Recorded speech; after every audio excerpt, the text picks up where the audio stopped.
திருவாரூர் மாவட்டம் வலங்கைமான் ஒன்றியத்திற்கு உட்பட்ட எருமைப்படுகை, சாத்தனூர், தரிசுவேலி உள்ளிட்ட 15க்கும் மேற்பட்ட கிராமங்களைச் சேர்ந்த பள்ளி செல்லும் மாணவ மாணவியர்கள், விவசாயிகள், முதியவர்கள், கர்ப்பிணி பெண்கள், மாற்றுத்திறனாளிகள் என பல்வேறு தரப்பினரும் அருகில் உள்ள நீடாமங்கலம் நகர்ப்பகுதிக்கு வந்து அங்கிருந்து திருச்சி, திருவாரூர், மன்னார்குடி, நாகை முதல் பல்வேறு பகுதிகளுக்கு செல்வது வழக்கம்.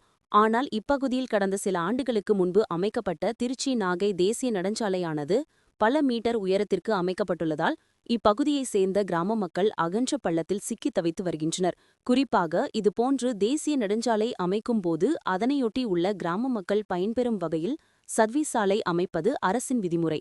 ஆனால் அரசின் விதிமுறைகளுக்கு முரணாக சர்வீஸ் சாலை அமைக்காத நிலையில் எருமைப்படுகை, சாத்தனூர் உள்ளிட்ட 15க்கும் மேற்பட்ட கிராம மக்கள் நீடாமங்கலம் செல்வதற்கு மிகுந்த சிரமத்தை சந்தித்து வருகின்றனர். இதுகுறித்து சம்பந்தப்பட்ட துறை அதிகாரிகள் உரிய நடவடிக்கை எடுக்காவிடில் பாதிப்புக்கு உள்ளாகியுள்ள ஆயிரக்கணக்கான பொதுமக்கள் ஒருங்கிணைந்து தேசிய நெடுஞ்சாலை மார்க்கத்தில் வலங்கைமான் ஒன்றியத்திற்கு உட்பட்ட எருமைப்படுகை என்ற பகுதியில் புதிதாக அமைக்கப்பட்டுள்ள உயர்மட்ட பாலத்தை தகர்த்தெறிந்து போராட்டத்தில் ஈடுபடப் போவதாக அரசுக்கு எச்சரிக்கை விடுத்துள்ளனர்.